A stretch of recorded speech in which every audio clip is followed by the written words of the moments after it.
All right, here we go. All right, so methods. Well, we've been working with methods all along, as you know, and but today we're going to talk. We're going to get a little bit more in depth about methods. Um, Again, methods are basically functions that are part of a class, and methods usually allow you to do something within that class. Okay, and as you know, we've done stuff like this. Okay, and uh, so if we create an exit button, we could easily create that. And I'll just go over it to be make sure. So let's say we create an exit button. So we would drag it onto here, right? We would rename it. We probably call it exit, right? Okay. And I would actually rename it right here to be something more uh, in line with what we've been doing. Um, so it was called button exit. All right. And what happens here is that a button has a default control, a default event. And for a button, it's click. For a text box, for example, if we put a text box out here, that would be the event would be the default would be uh, change. Okay, so let's we'll just go over that right quick. So let's say we name this text box.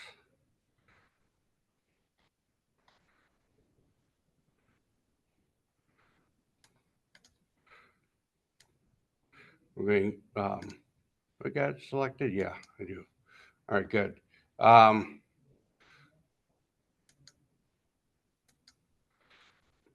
but if I wanted to rename it, I would call it TXTX. Okay, for example, and of course we would put a label by that and say, and we don't care about what the label says. We'll just call it X. Um,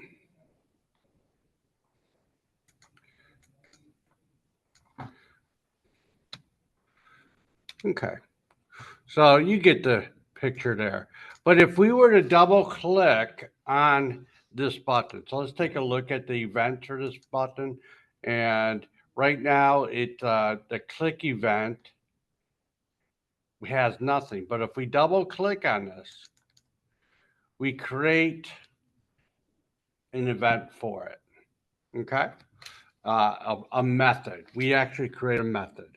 And in this method, let's just say we're going to uh, close the form. Okay. And that's pretty simple, right?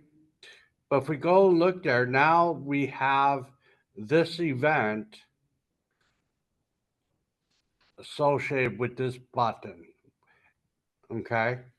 So they're tied together. They're what's been called wired together. Okay. All right. So let's go back to our handout. So again, if we look at the code, there's a very simple method. And we talked earlier about that we can also create our own method. Okay. And so that's what we're going to be doing today. We're going to be creating our own methods. But first, we need to identify the different parts of a method. Private. What does private mean? Private means that this method can only be accessed through things within the class. If it's public, it can be accessed outside the class. All right. void. Void is right here, we are supposed to put in data type, okay? And you've seen this in functions before, that these would return some type of data and we would put in data type. But when you see void, that basically means we're not returning anything.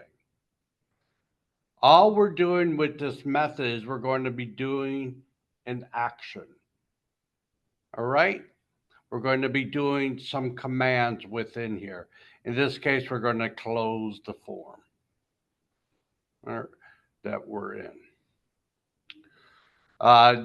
Another name is that this method could actually be called a procedure. Why? A procedure does a block of commands, whereas a function will do a block of commands, but also return a value. And we're going to talk about that at the end of class. All right. So, and when Visual Studio creates a method for us, it has two parameters. It has an object parameter and an event argument parameter. These are different data types. This is an object data type. This is an event arguments data type. And so Visual Studio does this for itself so that it can control what's going on. Now, when you are going to call something from the event menu, okay, event list, you have to have these, but you don't need these parameters for a normal method. Okay. So I just wanted you to know that. All right. So let's go back to our notes.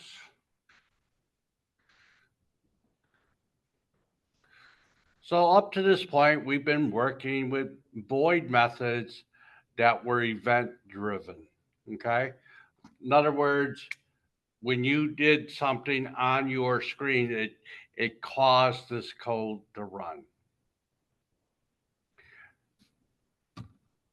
But you don't have to do all that.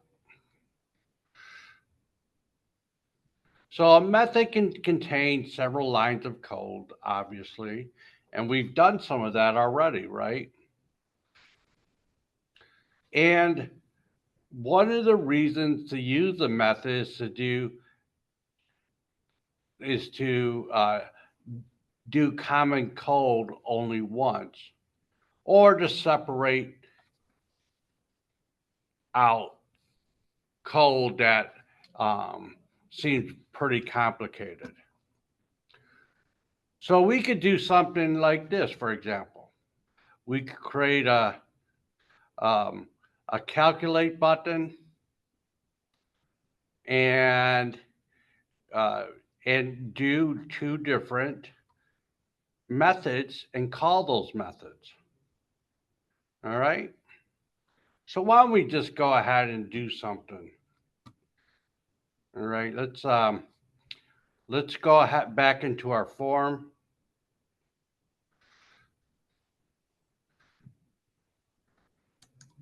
And let's create a calc button. All right. We're going to create a calc button. I'm moving that because I'm going to put it over here. So let's drag a button onto here. Okay.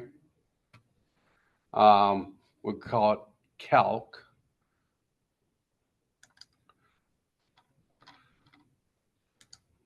So BTN calc. All right. And we'll call it calc. Okay. So we'll make that the text. All right. Now, if I double click on this, it creates that method for us, that event-driven method for us. So let's go back to our form. Let's create another text box. All right. Let's create two more text boxes. All right. So let's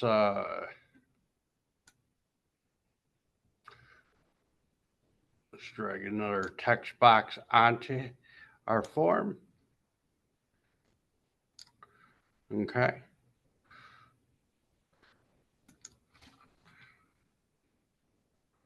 Let me copy this.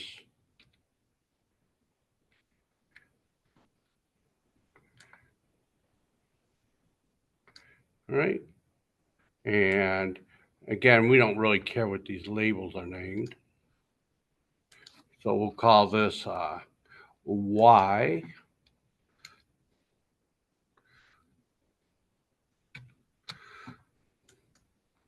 And we'll call this TXTY. How many people like programming? Does anybody like programming? I do. I actually find it fun. That's why you'll see me programming a lot. You like it? It's like doing puzzles, isn't it? You get paid to do puzzles. That's how I looked at my job. They actually paid me to do puzzles. Okay. And let's put that one right here. Okay. We'll make that Z, XYZ. And we'll make this text box Z, TXT Z. All right. So let's say we have a form with 3 text boxes, okay? And let's put 2 labels out here. Let's put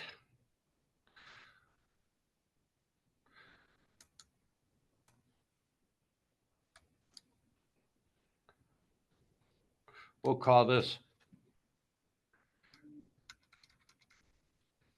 X, Y, Z added, okay? Oh, I can't call it that.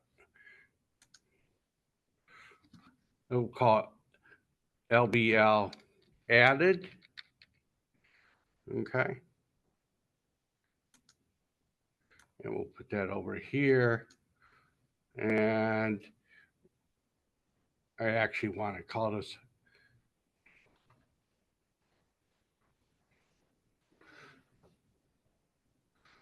so we'll leave that like that. We'll add another label here.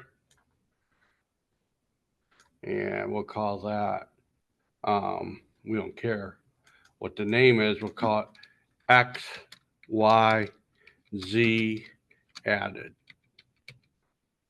Okay. Makes sense. And then we're going to take this one and we're going to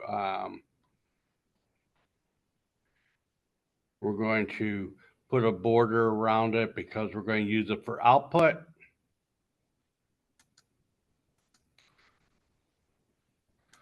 All right.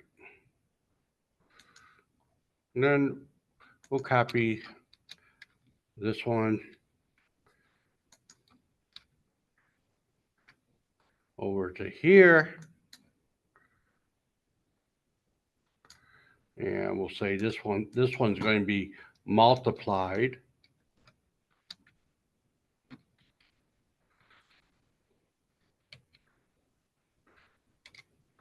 Okay. And we'll copy, let's change this label to nothing. And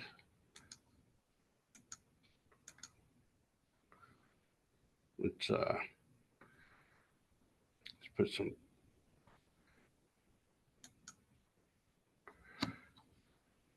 we'll change this from fixed auto size. So let's make that false, better, copy it, and then paste it right here.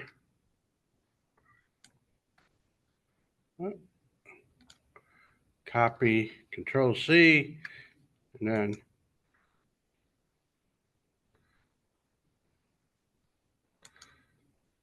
Control V. Okay, and this one will be, it won't be label 6, it'll be LBL multiplied. Okay. All right.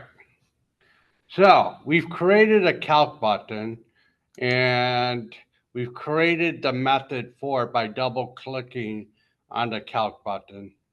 And what we want to do is we want to basically, we're going to take those three variables, okay, and we are going to change them over to integers. So we'll make int x, okay, and we're going to make that equal to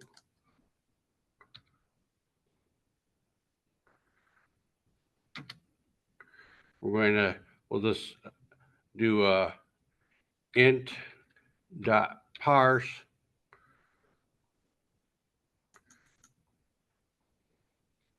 and this will actually be txt x. Make sense? You good with that? All right.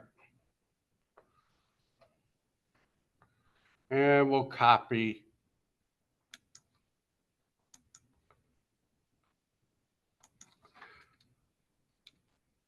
And you, of course, you can be doing this right along with me.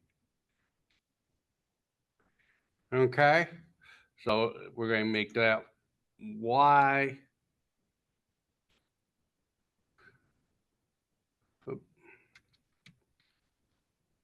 And that z. Okay? Versus. Now, because I'm not doing a try parse, it has to have something, a number in these fields, otherwise it will blow up. But we don't care about that right now. Okay? And so two things that we want to do is we want to multiply. We want to say LBL added dot text equals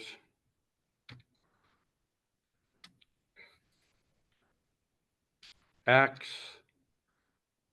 plus y plus z. Okay. Now we can't just do that. We have to take that and we have to say, we have to convert this to string, right? Of course you knew that, right? So we're going to convert it to string.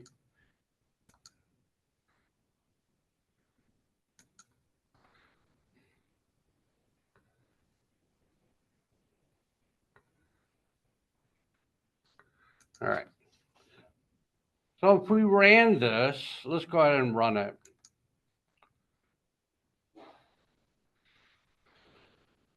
So let's say I put 7, 8, 9 in here.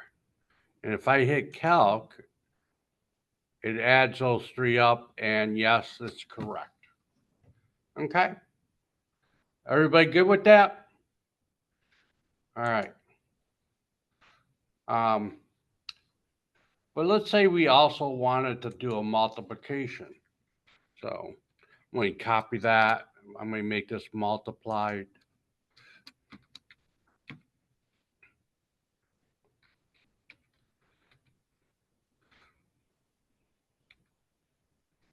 Okay.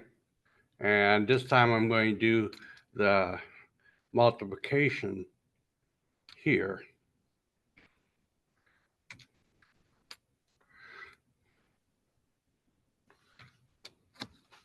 Okay. And if we run this, and by the way, I'm going to start defaulting these 7, 8, so we don't have to do them every time. 9.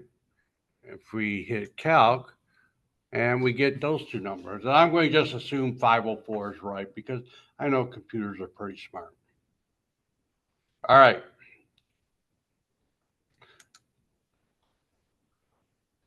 What you could do here is you could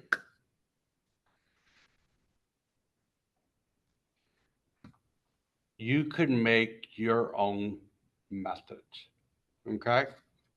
And I'll tell you some of the benefits later. Let me just change these. Text, looks like 7, 8, 9. All right, cool. All right. Now, what we can do in this code, instead of doing all of this, I can just call functions to do it.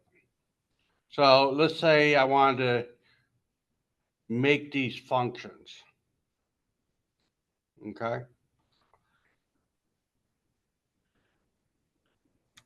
I can copy all this out. Okay. And make myself my own function for it. Okay. And I'm going to call it private.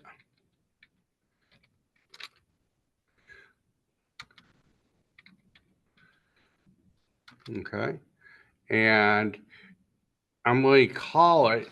Now, as you'll see in our notes, and I'll just show you in our notes, how we call these things is, again, these are just examples of calling methods, but how we're going to name them is we want to first start with a verb or multiple verbs and then a noun. What are we doing? Okay.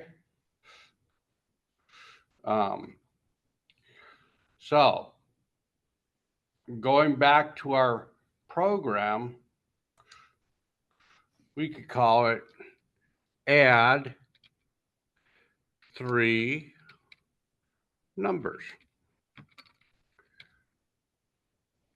Okay. And right now we won't give it any parameters. Okay, but you click enter here, and then you create your braces. Okay, and within those braces, we can put the code. Okay, and so the code's cool. All right, and let's do the same thing for multiply. Make sense? Let me just copy this, pretty similar. Okay, but we obviously can't call it the same thing. We're going to call it multiply.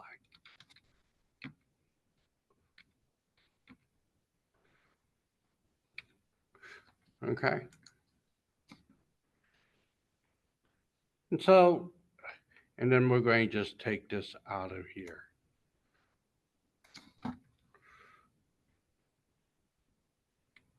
Well, maybe you're saying, okay, how's that all work? Well, let's try it. Okay. So to call this,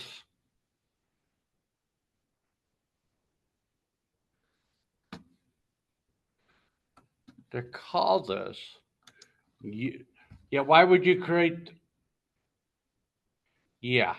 So you're going to create mathematical operations for each. You're going to create two methods, okay? And I'll get back to the rest of that, all right? But let's now call these. And to call them, you simply type in the name.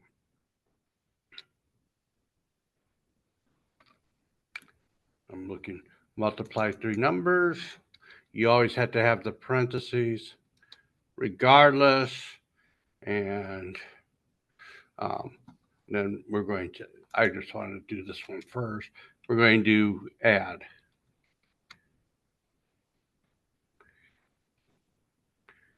There we go. And now if we run this, let's see if it still works. If I hit calc, still works. All right. Now looking at this, why would we do this? Okay. Why would we do this? Because let's say somewhere else in your program, you want to add three numbers, three different numbers. Or somewhere else in our program, we want to multiply three numbers. Okay. Let's say, for example, let's say anytime we change the text boxes on X, Y, or Z, we want to do this calculation. All right. So how would that look? We'll just do one for right now. So if we double click on this, well, we created a new event. And instead of retyping this all in again, we can simply just call the methods. Okay? And we'll see how that works.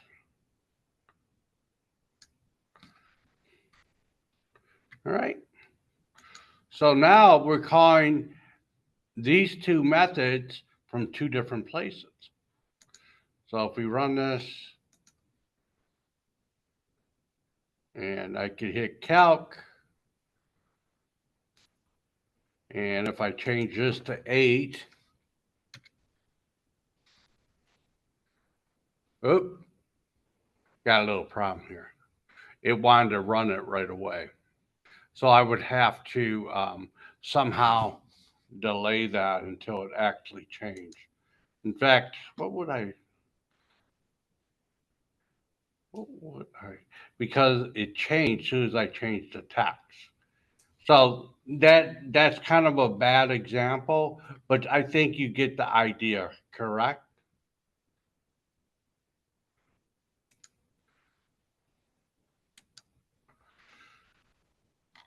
Um,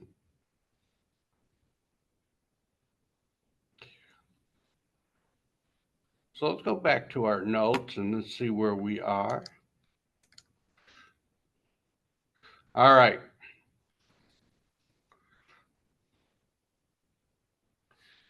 When a developer creates a variable within a class module, it is defined as a C# data type, right?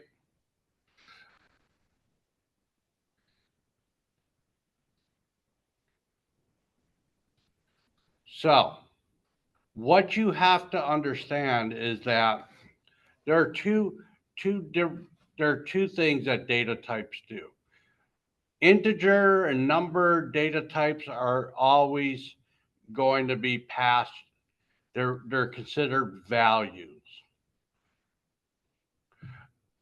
But a string is not. It does not contain its own data. And if you remember from C or C++, a string is really passed as a referenced address. Why? Because strings are really a collection of characters. Okay? So a string is always really a reference data type where numbers are value data types by default. And as I was telling my earlier class, one of the most horrible programming classes I had was called assembler. And in assembler, you had to know what your different stacks of memory were. And if you had a problem, you had to figure that out. But you were literally changing stacks or pointers and values in the stack. Okay? All I can say about that language is I didn't want to make mistakes. Okay? And so you could go through this.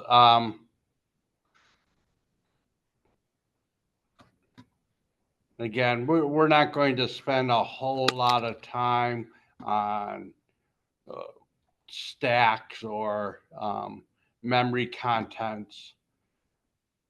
But you have to know this because in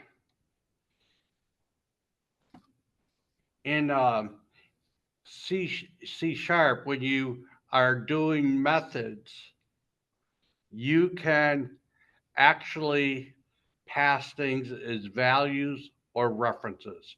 And we'll get into that. Okay. All right.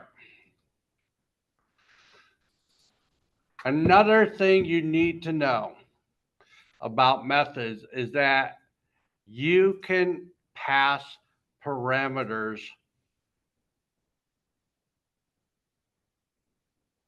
to your method. Right here, we see that we define two parameters, first name, str first and str last. And this method actually figures out and displays it in a message box the person's full name. Okay. Now, why is this so powerful? Because let's say you've been displaying name like this and you're calling this function from all over the place and you want to change how you display a full name. Let's say you want to do last name comma space first name, you can just change it in one spot. But if you have this throughout your code and you're doing this 25 different times in different parts of code, it becomes a real hassle to do that. Does that make sense? All right. So you can we can call this by passing literals. So in this case, John Smith. We can call this by passing text box text. And we can call this by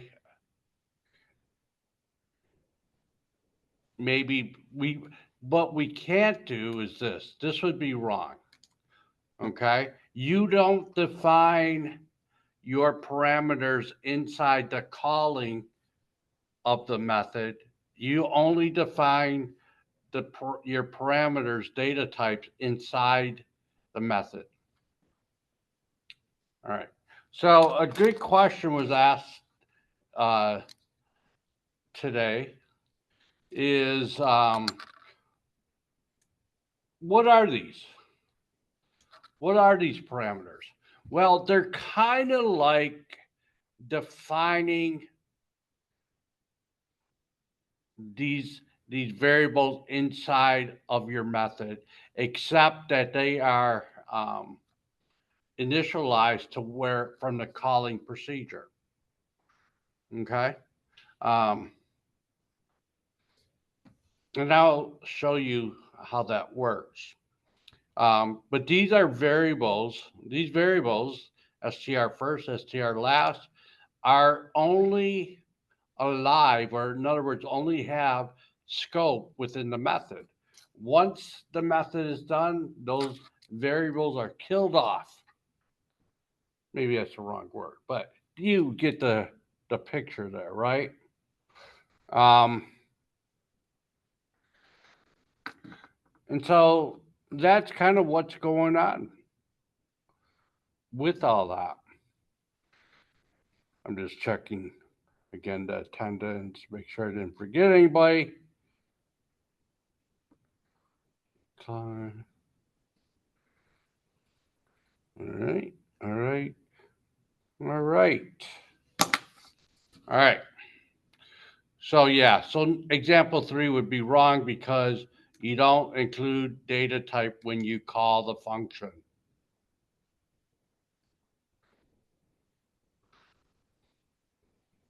Maybe we'll try this program a little later. Okay. All right.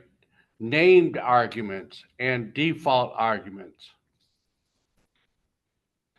If you call a method that has been defined with parameters, then the arguments have to be passed in. Okay.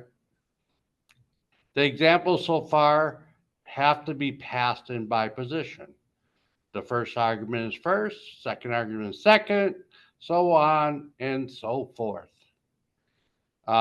C# also allows you to pass in named arguments and default arguments.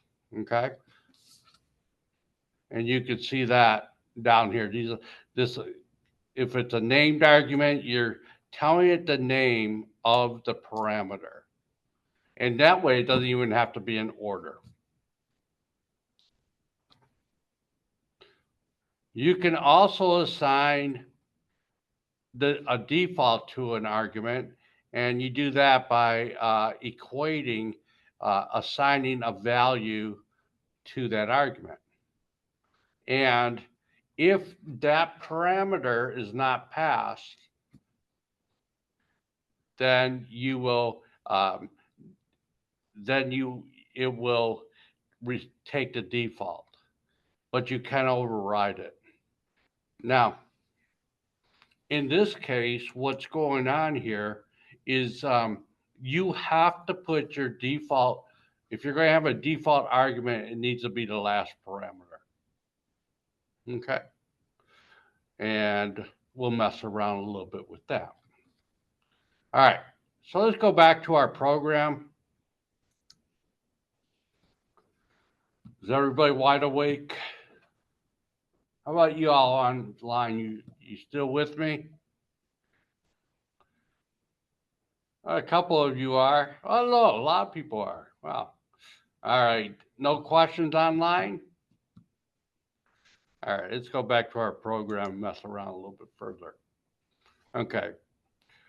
One of the problems that we have with this function is this. Is that we have to we are repeating this code twice. Okay? So one of the ways to get around that is to put in parameter fields. Now you've seen how we made these local method variables. Now we're going to take these variables out and we're going to pass them. We'll start with let's start with the add. So the way you create your parameter field, so x comma int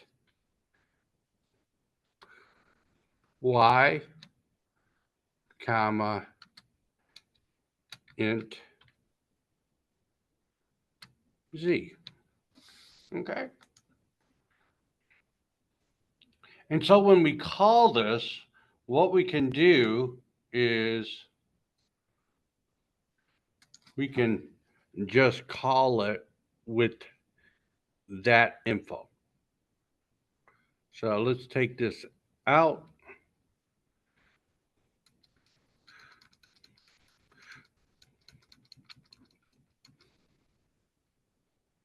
Now I want you to see the difference between these two. So let's go ahead and notice how there's a red line now there because it's looking for 3 parameters.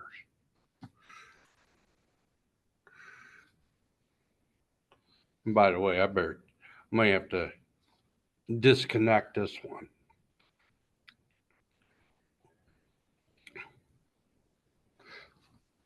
Yeah, what I'm going to do is just comment these out for right now. I'll figure out another way to call this. Okay. But let's go ahead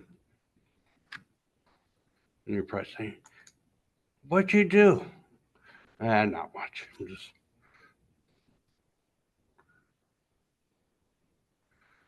comma.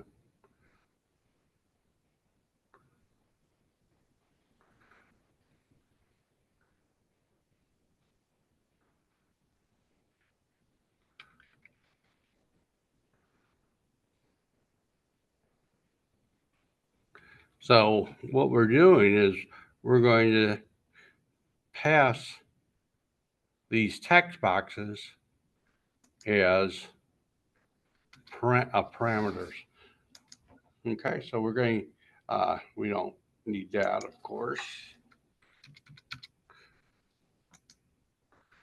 So let's see what we are missing. Oh, we need another parentheses there. All right. So notice how we're doing these two different. Okay. We're going to pass 3 parameters here, and X, Y, and Z will receive their values from here. Okay. But we're going to keep it the old way for the multiply. Let's go ahead and run that.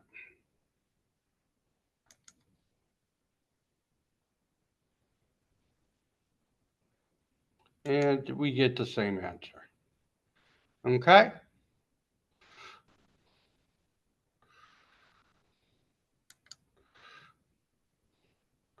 All right. So we're going to stick with this. All right. Now, I want to show you something. If I take out Z, it's going to blow up. Okay? In fact, we get a red line here.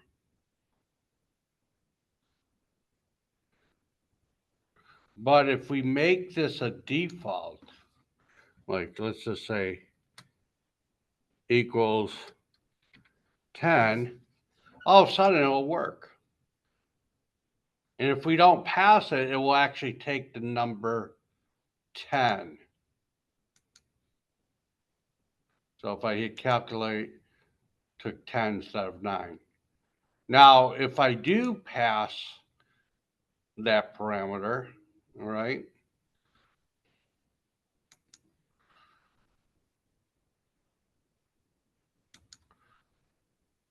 so if I go back here and I do pass it, I'll just put 9. It's going to go back to 24.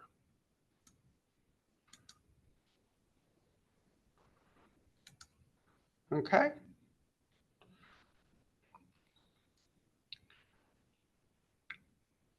And by the way, you can pass variables, you can pass literal numbers, and that would all be fine. Now, let's say I want to pass these in different orders. Well, then I can make this a named passing. For example, let's say I pass Y first. Okay. It's going to screw up. It's not doing exactly what I want, but you can pass it like this. y colon, okay, and we call this x colon. Let's see if this will work. It doesn't like the y.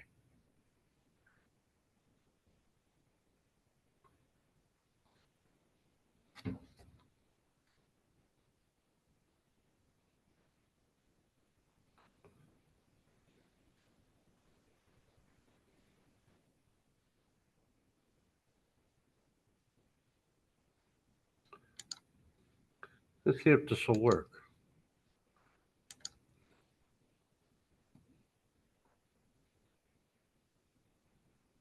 Oh, let's see.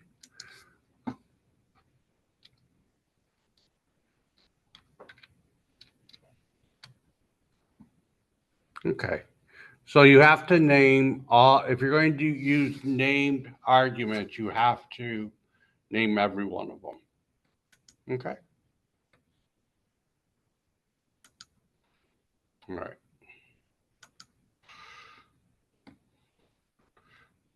Out of curiosity, let me just take this one away, see what happens.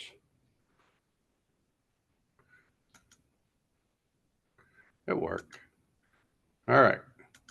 So you can do default. This is a default when you make it equal to something. All right. Let's try one more experiment. Yes.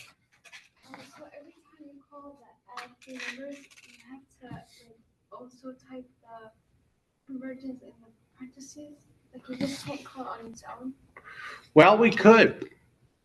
We could. Now, how would you? And that's a good point, and we'll get to that. Alright. Okay. What if you did not declare the variables? Is it still gonna work? No. You mean if we don't use the label? No, no. You see, what if you did not declare the variables? Like you have it in a multiply three numbers function. What if you erase those? Yeah. Right here. Yeah. So if I did all that, what would I have to pass the numbers as? No, no, I'm saying, what if you did not declare the x variable and the y? Is the add function still gonna work? You mean the int dot parse? No. Let me see. I'm gonna go look at Yusra's computer. Show me on your computer. So if you come these out, is this still gonna work? They're not declared. No. No, they need to be declared, the variables. Yeah. Okay. So it won't work in this case, but it is a problem, and I'll tell you Alright. that. Okay. All right. User is asking about some of the code in here. Right here, if we comment these out, it will not work. Okay. But the problem is that we're parsing. Where are we parsing? Okay. Um, and I'm going to show you a better way to possibly do this. But first, I wanted to make y a default. Okay. Let's say we make y equal 11 and we take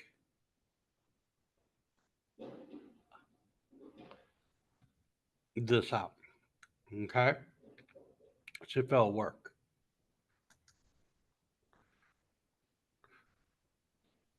Say calc. And yes, it does. Okay. So the point here is that you can use you can make all your end variables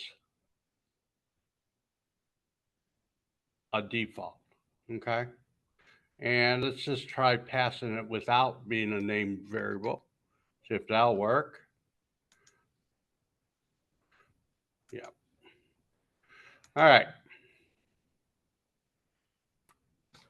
Okay.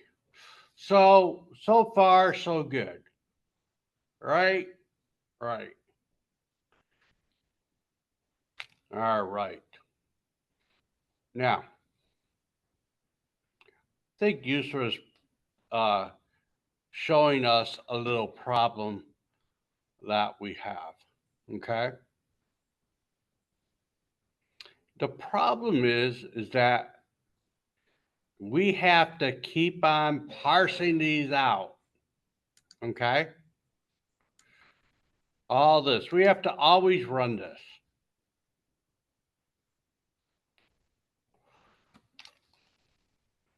And I would contend that this is a terrible place to do that. All right? Why? Because it's complicated code that you might not remember. So let me put up a possible suggestion. Okay. First, I like the idea of only passing integers. Okay. And we'll just default the last one. Okay. So let's copy this over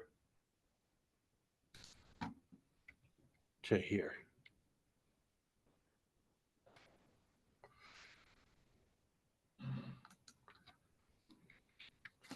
All right. Everybody agree with that? Now look at how these are all X'd out.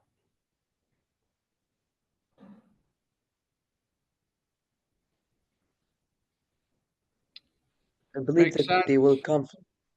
They Yeah? will conflict with the names of the variables, the local ones. They what? They will conflict the names of the parameters and the names of the local Yep, variables. That's why. exactly. So in a way, you're like you're declaring X, Y, and Z twice. You see what I'm saying? So you can't do that. But what I would do in this case, what would I do in this case? I would potentially only,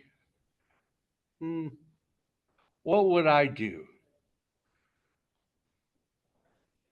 What you could do is receive this as only strings. Okay? So that's one thing you could do, is you could receive these as strings and then convert them. But really, maybe a better way to do this is to do the parsing up here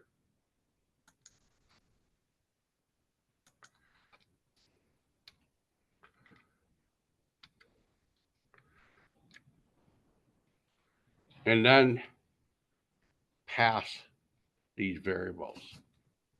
Okay? So if we did the parsing up here, notice how we can declare X, Y, and Z up here. And then what you would do is you would pass X, comma, Y, comma, Z. Okay. And you would do, of course, the same thing here. X, comma, Y, comma, Z.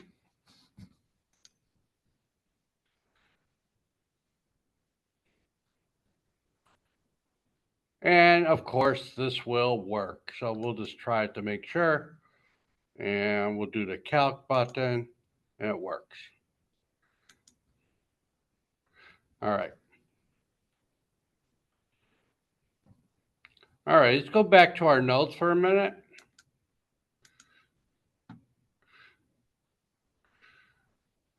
And our next topic we're going to have to talk about is passing arguments by value or by reference.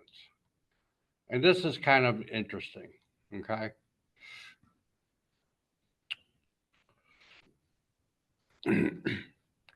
For example, if you learn in C, the only way you could pass an array, if you pass an array, it was a pass is what? If you pass a list or an array, it was passed as a reference. And when we pass something as a reference, it means we're passing the memory location, not the value. And we're going to mess around with some of that. All right.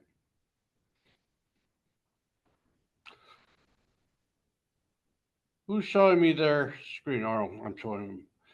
How did I do that? I didn't want to do that. Now I can't see you guys. I'm going to stop sharing and try sharing again.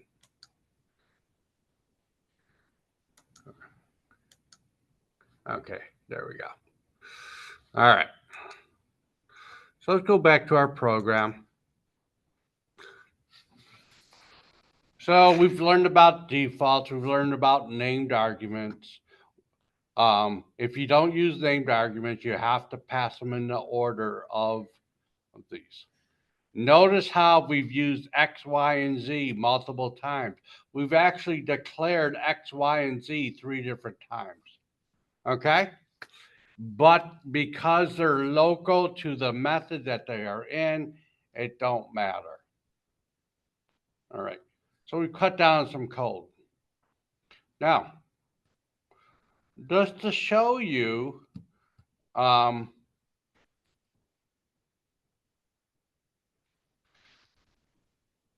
if we wanted to,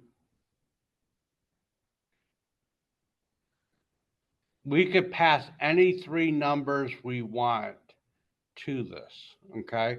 We don't just have to pass X, Y, or Z. We can pass whatever numbers we want, okay? So let's say instead of adding X, Y, and Z, I want to add 1, 2, and 3. Okay, I could do that.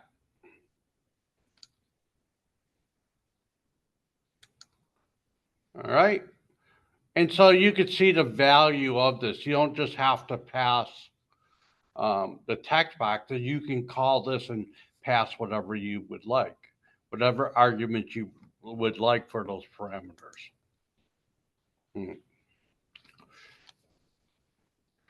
All right, so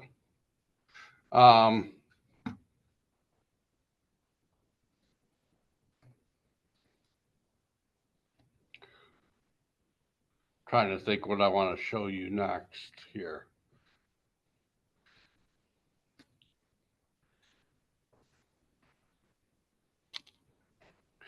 All right, we're going to create a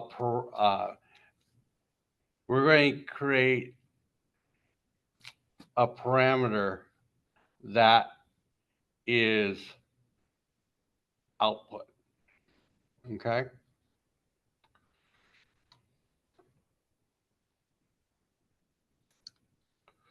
So let's go back to our handout.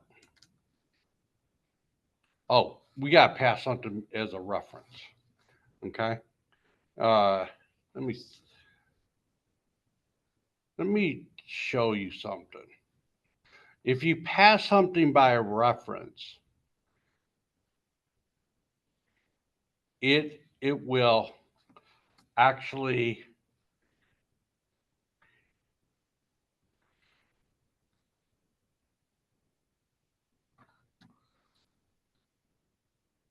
it will contain the value, it will change the value of the main argument. Let me show you. All right. So if we look at our program, we got this, okay? And let's create another display. Let's put another label on our form. Okay. And basically what we'll call this label, we're going to call it the sum. Okay, so we're going to be LBL sum. Okay.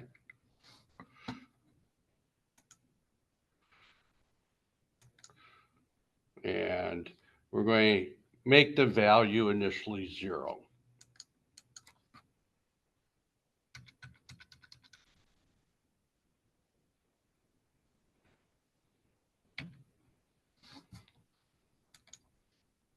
And just put a border around it. Make the auto size.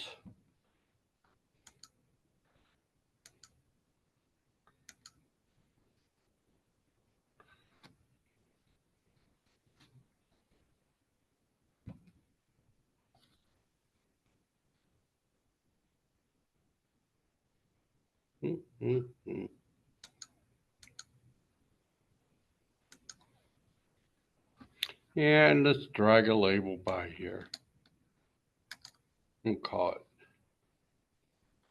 sum. All right.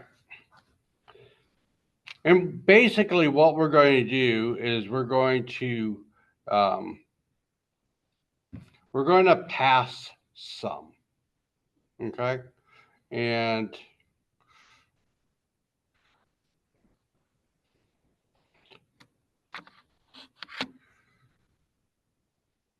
actually I'm going to call it, whoops, I don't want to do that. We'll leave it, but it's fine.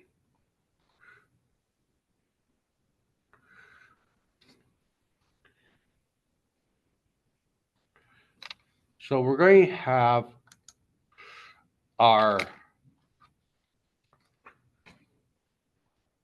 we're going to add these numbers up. Okay, we're going to say int.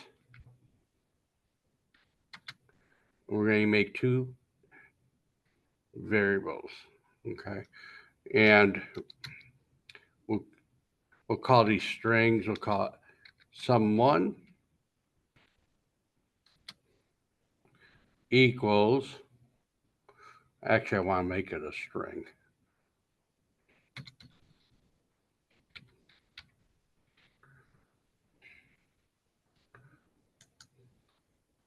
And we're going to make it equal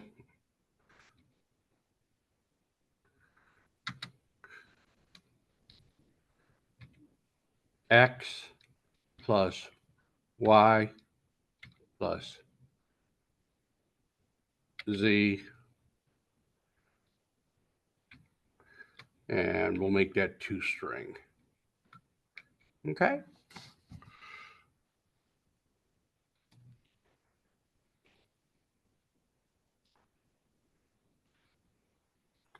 And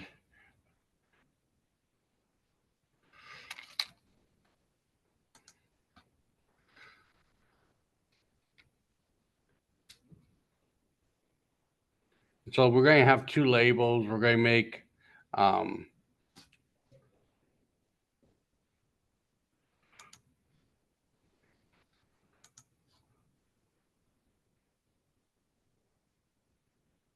we'll call this sum before, and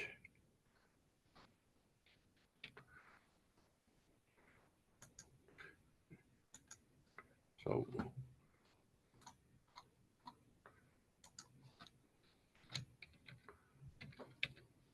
all right.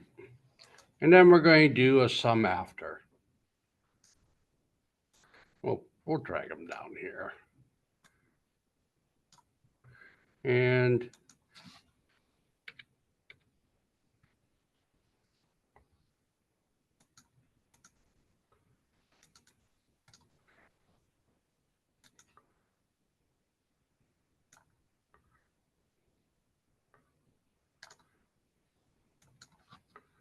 all right. So this will be sum after.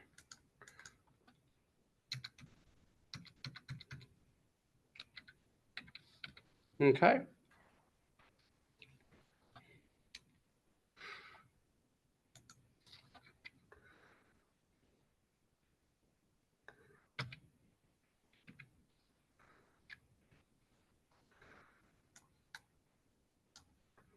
All right. So this is LBL sum before. This will be LBL sum after. All right.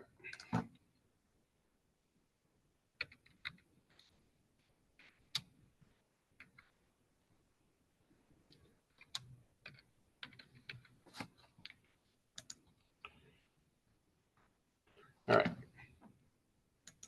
So in both cases, what we're going to do is we're going to figure this out, and we're going to add 10 to it. Okay? We'll add 100 to it. How's that? And so, and just for this one, we're going to pass it. We'll pass it as a, let's pass it. We could pass it as a number. So we're going to look for int sum. Okay. And so now when we do this, we got to pass this string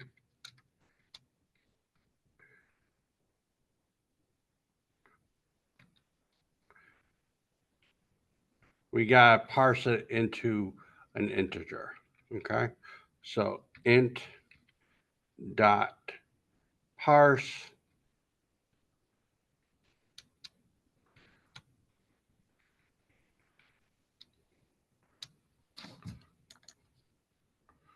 so we're going to, did I do that wrong?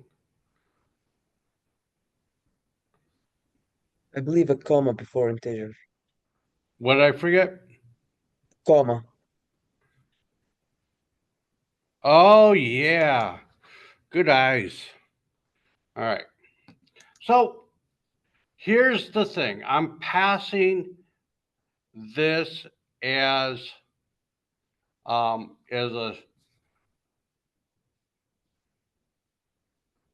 so moved. Oh, I'm going to use some right here. So I'm passing it as an integer, and basically I'm going to take this, okay, and I'm going to make sum equal to that. Not 100, just this. I mean, what I'm doing. Okay.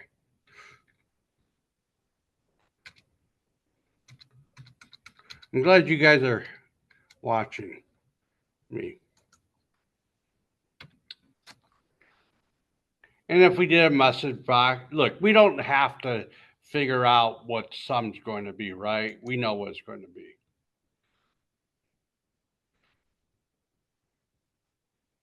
Oh, we got to get rid of default because defaults can only be the last variable.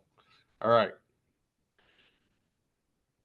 So, as you know, when we run this, the sum is going to be equal to X, Y, and Z. But we've made it equal to X, Y, and Z 100 up here, okay? And so, so what we're going to do is we're going to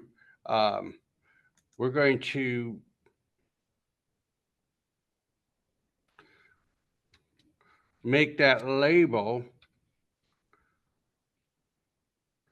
sum before equal that.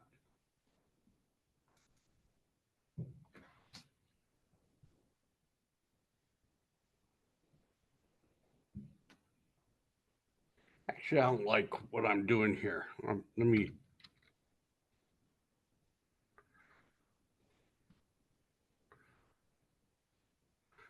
Okay, let's pass this as a string. All right.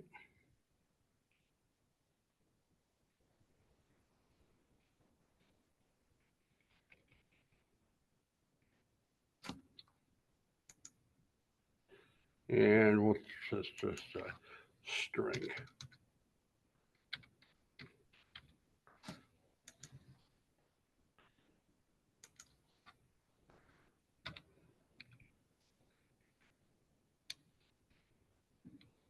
All right.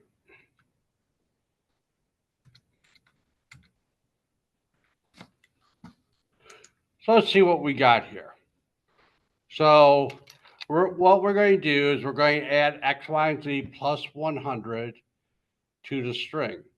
Okay.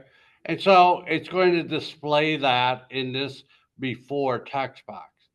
Then we're going to pass that variable, okay, just for the fun of it. And we're passing it by value to down here.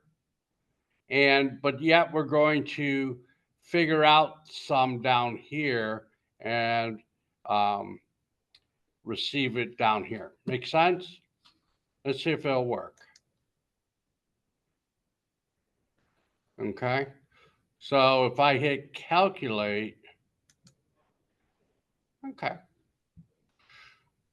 work fine, right? Wrong. This sum after should be what?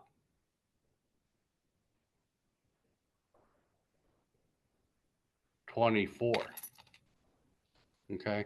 And now let me just show you what I mean. And again, this time we're going to pass X, Y, and Z. X, comma, Y, comma, Z. Okay.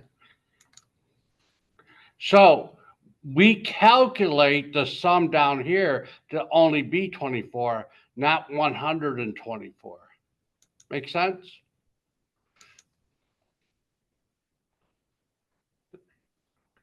If I hit calc, it should be 24, not after should be 24. So what you have to do in that case is you have to pass it as a reference. Okay. And if we do that, let's see what happens. Did I put that in the wrong order? Yeah, I probably did.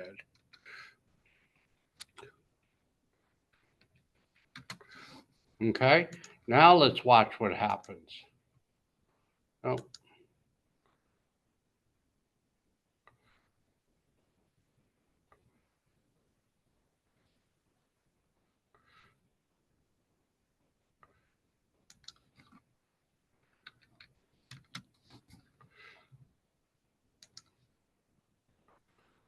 So if I hit the calc, notice how it's now equal to only 24.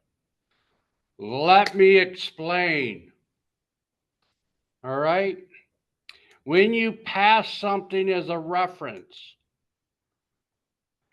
the value will be changed up here. Why? Because it's pointing to a memory location.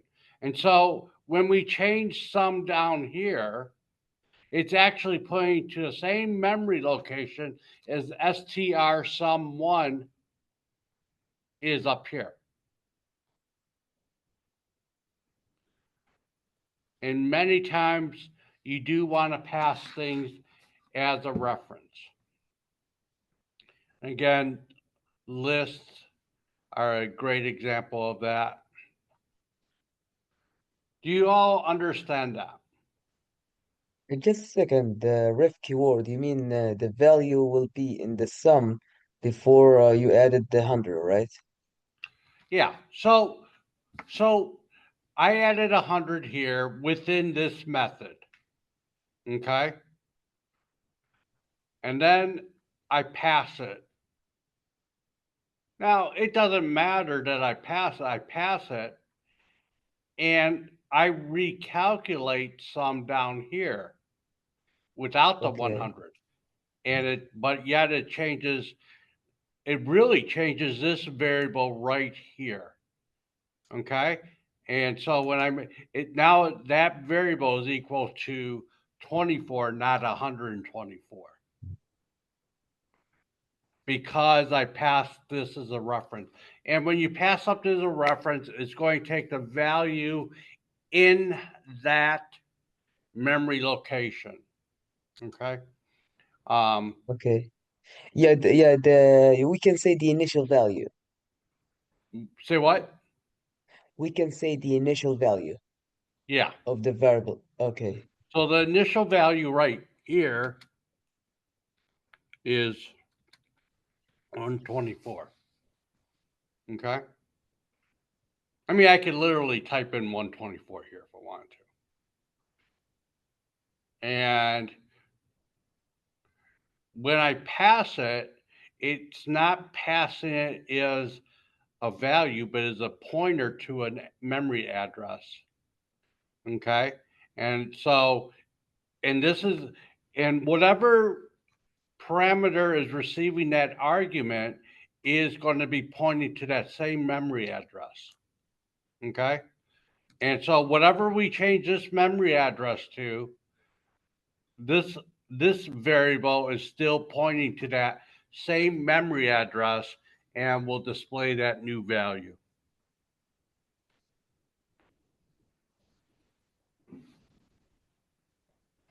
Let's look at the handout. Maybe explain it a different way.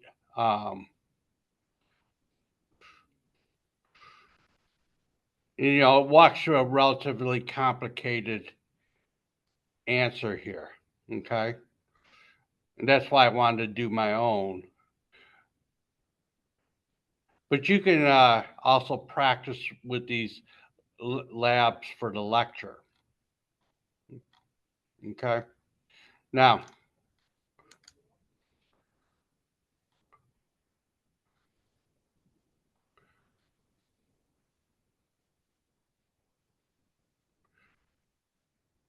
trying to think of a better way to explain it. But let's talk about the output parameter. So the output parameter works like the reference parameter. When you pass an argument into an output parameter, the output parameter becomes a reference to the argument that is passed into it. Anything that is done to the output parameter is actually done to the argument that it references. Output parameters are different from reference parameters in the following ways. An argument does not have to be set to a value before it is passed into an output, okay, parameter, which means it can become uninitialized. A method that has an output parameter must be set to the output parameter to some value before it finishes executing. All right, let me show you the example here. So we've done the reference, and again, if I take this out, it will stay 124 up here. If I leave REF in, then it takes on this value here. Now let's do it as an output parameter, okay?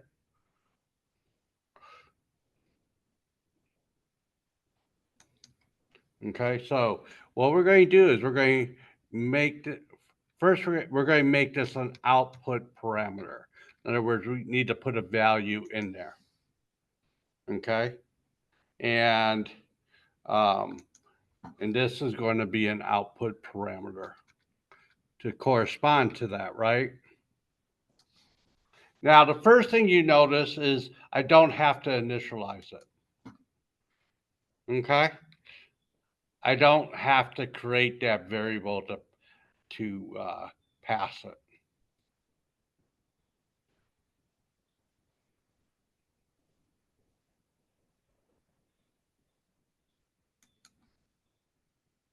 I mean, I don't have to initialize that. So let's put this right here. So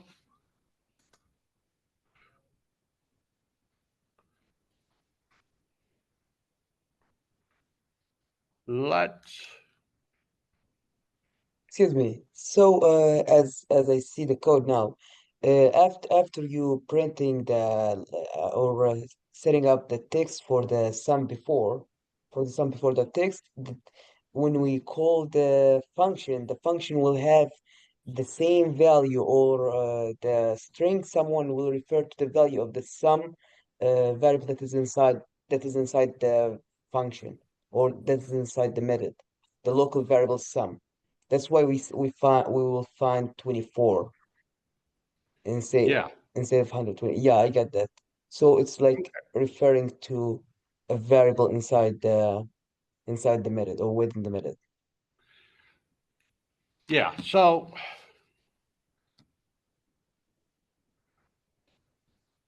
when we pass a reference, we're passing a pointer to a memory location.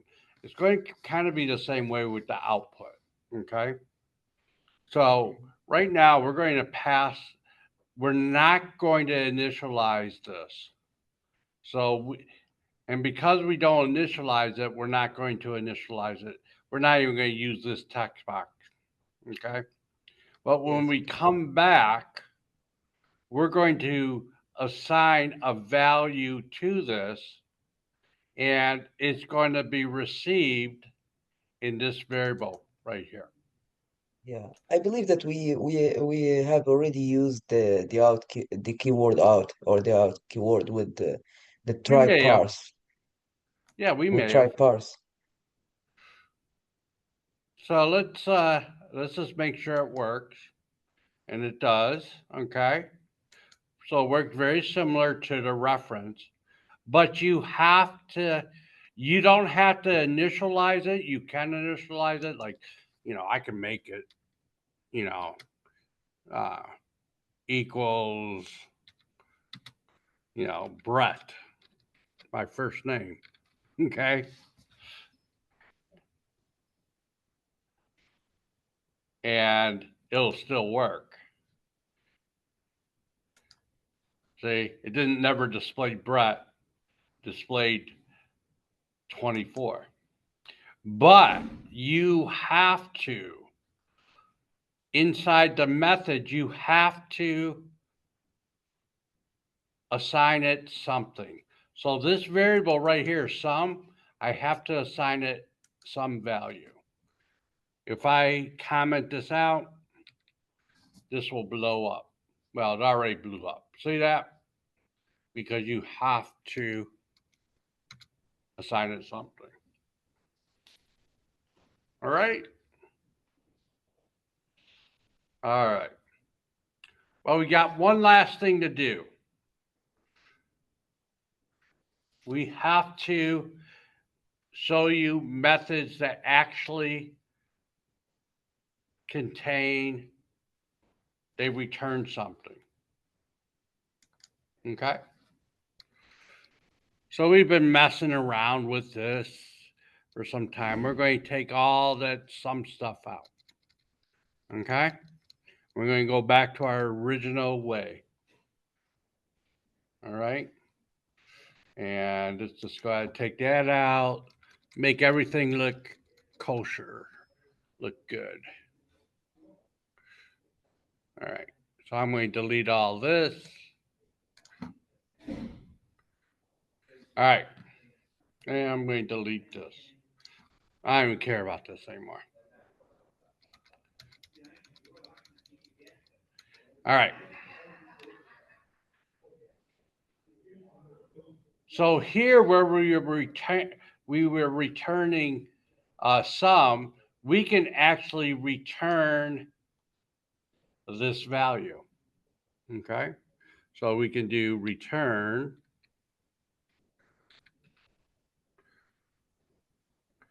this integer.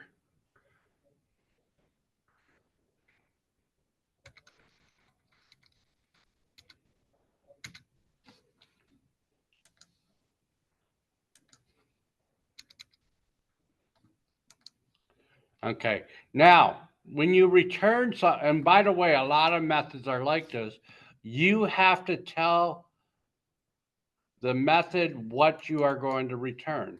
In this case, we're going to return an integer. Okay? So we're going to return an integer when we call this. Now, the other thing that we have to do, we can create, we'll create a variable called sum once again. Okay? And what we're going to do is we're going to make sum equal that method. And just to prove it works, we'll initialize the label LBL sum after. All right. So this is a way, this is how methods are often used. They return a value. So when there's not a void but a data type, you have to return something. And you have to return something that matches that data type. Let's just try this, make sure it works. And it does.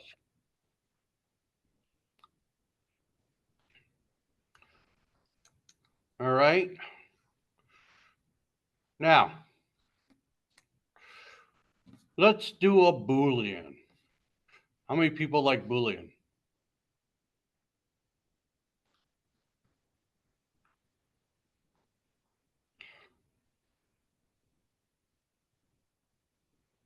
Let's put a Boolean in. So,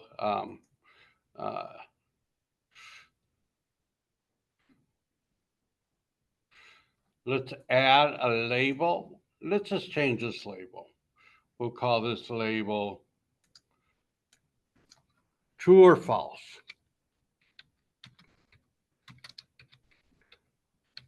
How's that? Okay. So we're going to return true or false here. And we'll call this true or false. How's that for being unique? True or false.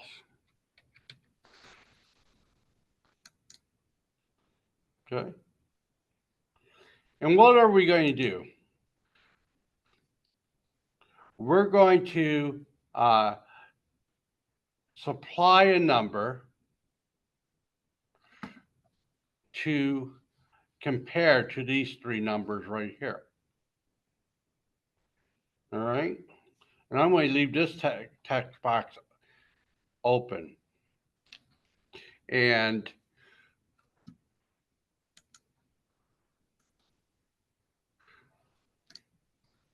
I'm not even going to, I'm going to call it txt compare.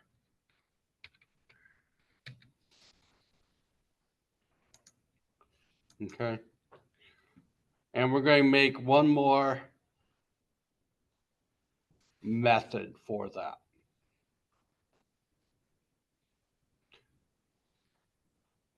Let's default this to 0, just so it doesn't blow up on us. Okay. All right. And I'll put a label here so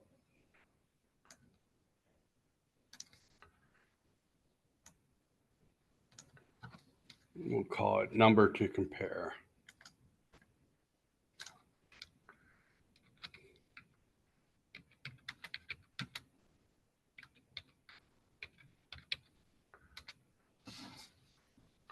All right. So we'll enter number to compare. I guess I should. Let's make it.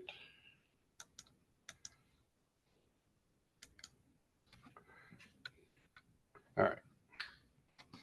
So we're going to enter a number in here, our txt compare, And then we're going to compare if it's equal to X, if it's equal to Y, if it's equal to Z. If it's equal to one of them, then we will return true. If it's not equal to any of them, then we'll return false. How's that? Make sense? All right. Let's go ahead and I would love for one of you to write this right now. Who would like to write this and do it for us? That's all right. I won't make you. All right.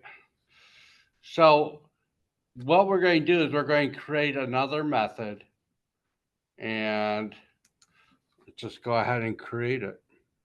And we're going to call it private. And we're going to return Boolean. And we are going to, we'll call it compare numbers. Okay.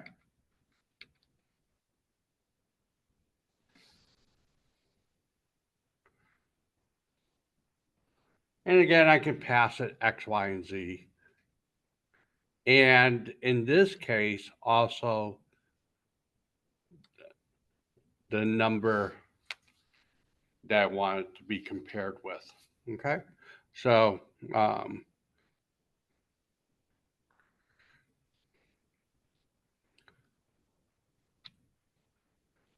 okay.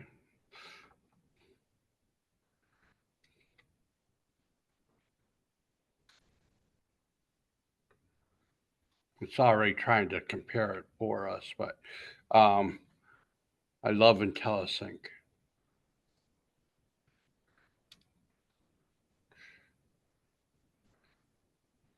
All right.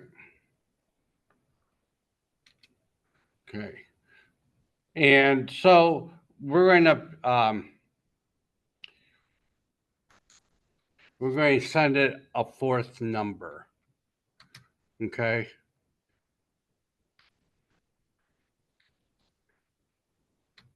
And we'll just call it compare. All right.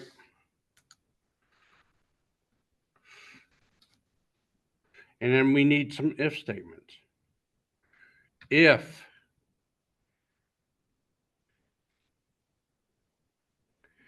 compare equals X, right? Then we're going to return true. Make sense?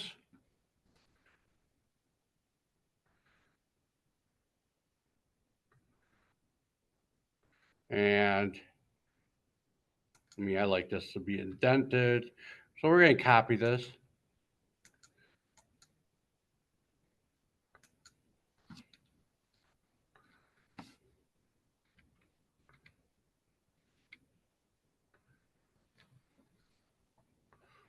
All right.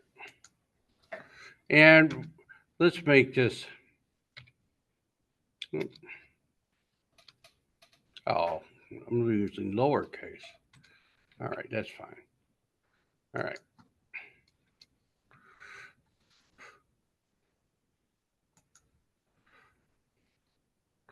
And we really don't even need these braces.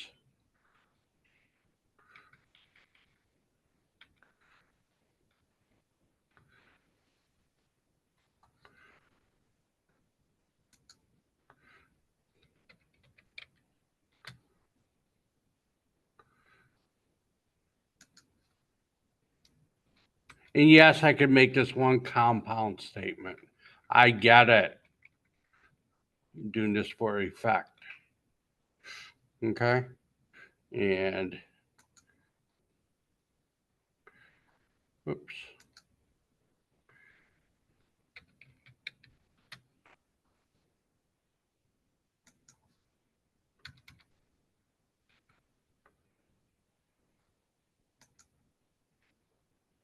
Okay. And then we can do an else.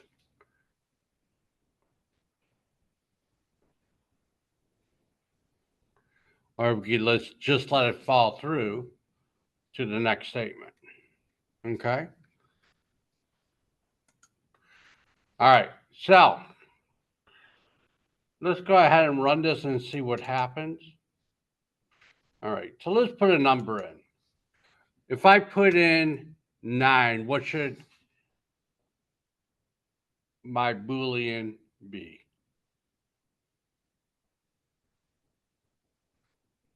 Well, it'll actually be nothing because we haven't done anything to it. Okay, so let's exit out. Um,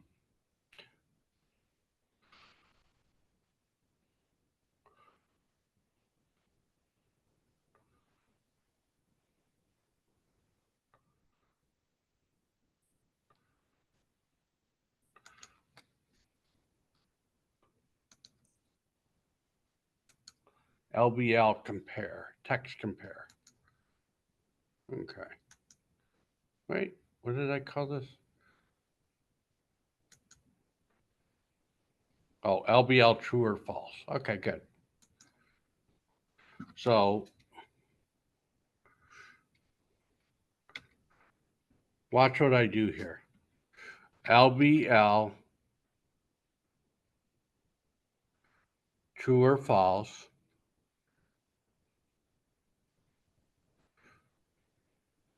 Dot text. Whoop.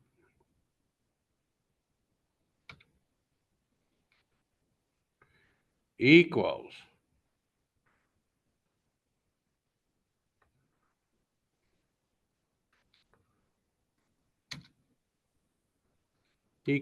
compare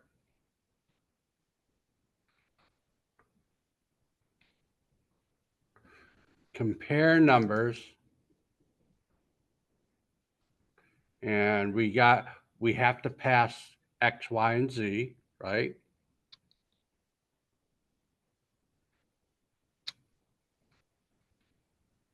And we have to do one other thing here. To string.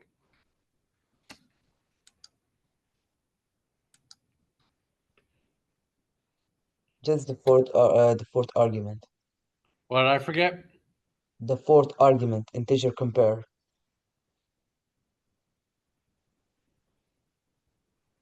Let's see. Yeah, the Oh, last argument. I forgot the last. Yes, you are correct. You are correct. And so we need to do the comma txt compare, and we have to parse that as an integer, right? Right.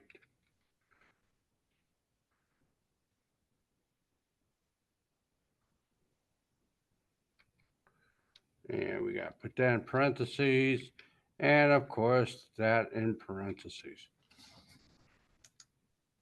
Is that correct? Oh, I forgot one last thing. Dot txt.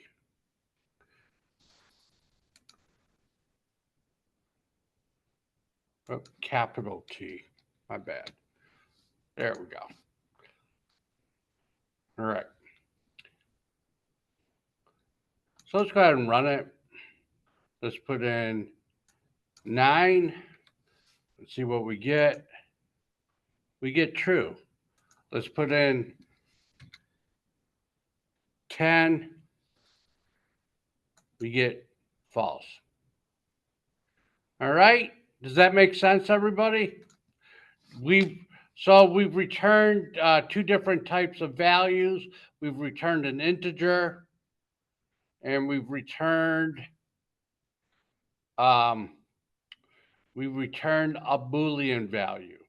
But by the way, FYI, you have to return something. Okay? So if I run this, okay, and I put, if I make this 9, it'll work. So let's go ahead and make that 9. Oh, I didn't run it yet. Let's run it. What happens? Let's see. Line 32. Let's see where line 32 is. It doesn't like it because you have to return something, and C sharp understands that I might not return something here, so I have to return something. Okay, and I can make this part of the else if I wanted to too. I could go like